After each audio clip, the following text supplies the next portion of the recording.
கள்ளிருக்கும் தாமரையை கையணைக்கும் மாங்கிரையை உள்ளிருக்கும் நாடி எங்கும் முந்தன் உயிர்தான். இனி வரும் எந்த பிறவியிலும் உனை சேர காத்திருப்பேன்.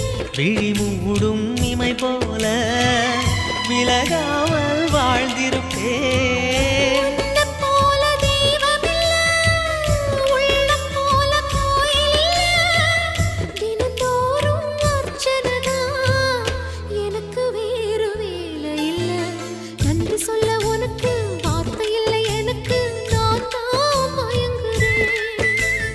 என்னுடைய மனச தந்து விட்ட பிறகும் ஏம்மா கலங்குற?